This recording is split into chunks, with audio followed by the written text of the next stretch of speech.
Hello， 大家好，我是兜兜。望着天空上的火焰风暴，整片山脉都变得鸦雀无声。身为魂殿殿主，魂灭生在中州上的凶名可谓是让无数强者胆寒。没想到他今日竟然彻彻底底地败在了萧炎这个新生后辈手中。这一战过后，萧炎以及天府联盟将会成为中州最瞩目的焦点。魂切墨的脸色十分难看，他袖中的拳头紧握，等魂族计划启动，区区天府联盟弹指间便能让他们灰灰烟灭。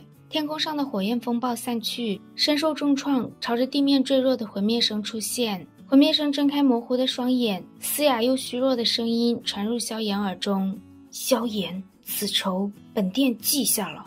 萧炎眼睛一闪，斩草便要除根。虽说魂灭生现在重伤，但以魂族的手段，怕是休养数月便能再度活蹦乱跳。想到这里，萧炎心中的杀意涌动，他的身形一闪，直奔魂灭生。眼看萧炎要痛打落水狗，魂殿众人连忙怒喝，萧炎丝毫不理会他们，直接一掌对着魂灭生的天灵盖拍去。他身侧的空间一阵扭曲，魂切墨干枯的拳头直接轰向萧炎，他想要以此逼迫萧炎收手。萧炎心神一动，小一出现在他肩膀处，一朵朵火莲和魂切墨的拳头重重撞击在一起，魂切墨干枯的拳头穿过火浪，印在了萧炎的胸膛上。好在这一拳经过火莲的阻扰，也只是让萧炎鲜血直喷，并不致命。萧炎的掌风狠狠地拍在了魂灭生的天灵盖上，这一掌让毫无防御的魂灭生脑袋瞬间炸成血雾，身体也被砸了个稀巴烂。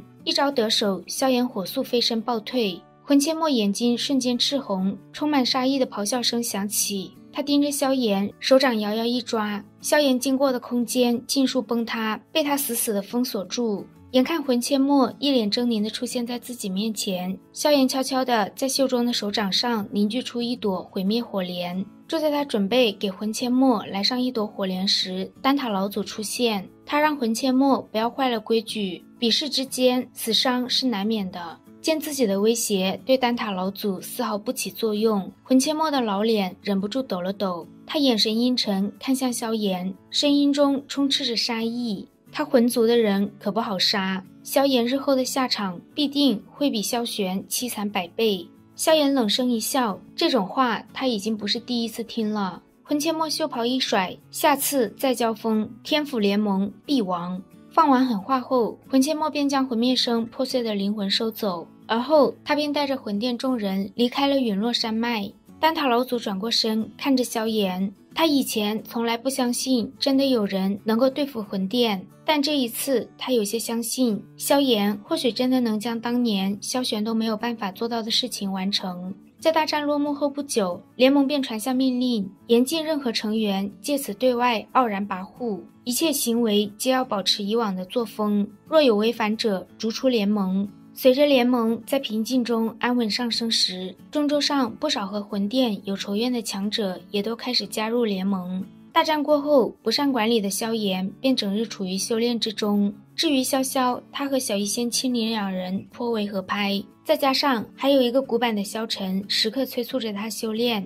所以他并不怎么黏着萧炎。这3个月中，萧炎的实力稳固在5星斗圣初期。虽说这些时日没有提升等级，但萧炎还是有额外的收获。虚无吞炎号称能够吞噬天地万物，而只要能够炼化掉它的紫火，便会有一定的几率得到这种能力。小一在吞掉虚无吞炎的紫火后，萧炎的体内逐渐凝聚出了一枚黑色的珠子。在这个珠子中，萧炎感受到了一种连灵魂都会被吞噬进去的吞噬之力。最开始萧炎欣喜若狂，但在研究了3个月后，他发现这个珠子若是放在体内的话，竟然会逐渐吞噬他的斗气和生命力，并且依靠珠子的吞噬之力吸收来的能量极为斑驳，就连萧炎用异火都极难去除杂质，根本不能供他吸收。萧炎失望地摇了摇头，他正准备将珠子收入纳戒时，小一便窜了出来。他肉嘟嘟的小手一把将珠子抱在怀中，小脸上满是垂涎之色，就差流口水了。之前碍于萧炎在研究珠子，小一对他再有想法也不敢行动。现在萧炎终于打算放弃，他立刻就冒了出来。萧炎微微皱眉，这东西留着可没什么好处。小姨摇了摇小脑袋，一股粉红火焰将珠子尽数包裹。珠子彻底融入小姨体内时，一丝极淡的黑焰从她体内涌现，朝着小姨的脑袋钻去。萧炎脸色一变，但小姨却不慌不忙。粉红火焰化为一道火网，生生地将黑岩击碎成一大片黑色的光点。黑色光点融入小姨身体时，她额头处的粉红莲花火印上逐渐多出了一些黑色的纹路，看上去略微有些邪异。小姨突然伸出小手，对着面前的虚空一抓，一个无形的漩涡成型，天地间的能量化为一团五彩斑斓的能量晶块，被小姨尽数丢进嘴中。一旁的萧炎有些目瞪口呆，他能感觉到那些斑斓的天地能量迅速被小姨吸收了，并且在小姨吸收后，一股股精纯的能量毫无缘故地出现在他身体内。意识到这些原本自己不能吸收的能量晶块，在经过小姨的身体后，能够化为精纯的能量反馈回自己的体内后，萧炎目光灼灼地看着小姨。小姨得意地摇晃着小脑袋，在吸收了那些能量晶块后，她身体上的粉红火焰都更加明艳。发现小姨能够像人类一样吸收天地能量修炼后，萧炎有些愕然。但很快他就想到，这意味着和小姨形体心神相连的自己能够随着他的提升而提升。一想到自己多了一个免费的任劳任怨不知疲惫的劳工，萧炎就一脸窃喜。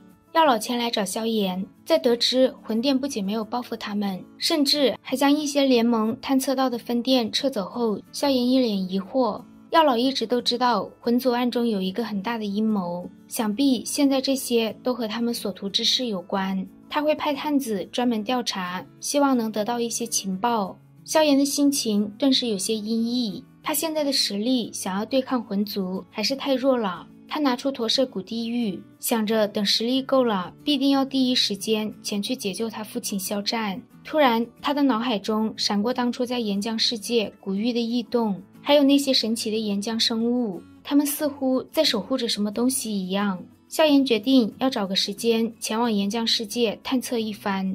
药老将九幽地冥蟒族传来的卷轴递给萧炎，看到上面的妖皇来袭，九幽皇权有异变，萧炎猛地起身，脸色十分阴沉。他和天妖皇族之间可谓是有着不可化解的间隙，但他也有些疑惑，天妖皇族为何在这个时候去找九幽地冥蟒族的麻烦。以天府联盟的实力，并不惧怕天妖皇族，但此时联盟刚刚稳定，萧炎并不想将联盟扯进来。他决定带上小医仙和青灵去一趟兽域。药老有些不放心，让萧炎要不将萧晨也带上。萧炎摇了摇头，丹塔老祖洒脱自在，难觅其形，所以萧晨必须要在联盟总部坐镇。见萧炎坚持，药老只好作罢。随后萧炎以最快的速度找到小医仙和青灵，直奔兽域。好啦，今天的视频到这里就结束了，我们下期再见，拜拜。